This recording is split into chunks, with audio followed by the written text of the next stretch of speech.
There is a sacred stillness the world often forgets.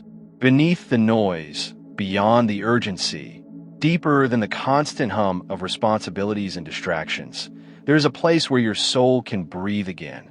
It is not found in doing more, speaking louder, or knowing more. It is found in the quiet, the hush, the space where you can finally be. The world tells us to move faster. God invites us to be still.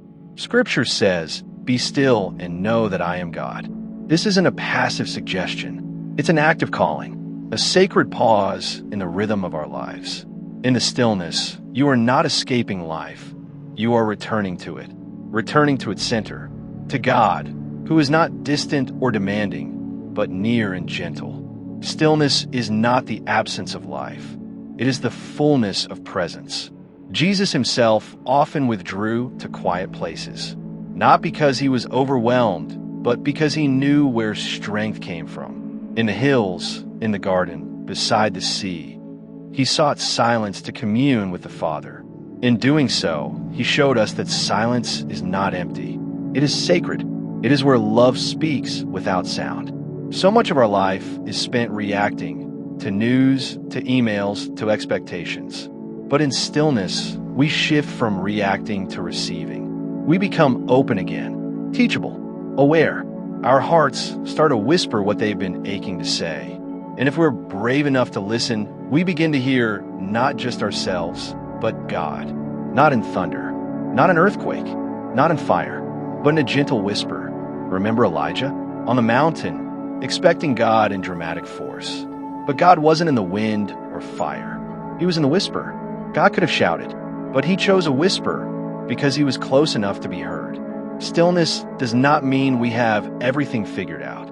It means we are willing to stop pretending, to sit with our questions, to breathe without answers, to let God meet us in the not knowing. It's in the quiet that grief rises, and in the quiet that it can be comforted. It's in the silence that our anxiety becomes visible, and in the silence that God gently says, "Peace, I am here." You may be carrying burdens no one sees, but the silence sees. And in the quiet, God begins to lift what weighs you down. Not always all at once, but gently, faithfully. Stillness is not inactivity. It is intentional rest. Stillness is not laziness. It is sacred trust. Rest is holy. Silence is healing. Let yourself pause. Let yourself exhale. Not everything needs to be solved right now. You're not behind. You're not broken. You are in process. And God is with you in every breath. Stillness is where we remember who we are. Not what we do, not how well we perform, just who we are. A child beloved, a soul seen, a heart held. Jesus never rushed.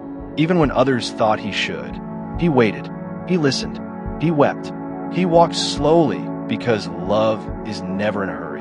And stillness makes space for love to lead. Maybe you've been afraid to stop, to be still, to let go of the need to fix, to impress, to always be on. But here's the beautiful truth. You are allowed to rest. You're allowed to need. You're allowed to be human. God is not waiting for you to clean up. He's waiting for you to come close. Stillness becomes an altar, not because of what you bring, but because of who meets you there. Let the quiet speak. Let the silence hold you. Let God meet you, not in perfection, but in honesty. The kind of honesty that doesn't need to prove anything. Maybe for the first time today, place your hand over your heart and listen. Not to your thoughts, not to your fears, but to the deeper knowing inside. The still, small voice that says, "I am here. I've always been here." The peace you seek isn't far away. It's not waiting on the next breakthrough, the next answer, or the next achievement. It's already here, in this breath, in this stillness. God is the peace, not just the one who gives it. So rest, be still, lay down the armor, silence the inner critic, let go of what you can't control. There's a place where your soul can simply exist, and that place is God. And when you rise again, let it be slow. Let it be sacred. Let what you found in the silence move with you. Because God does not only live in churches or prayers or perfect words. He dwells in the stillness. He speaks in the quiet. He meets you in the peace. Be still and know that he is God,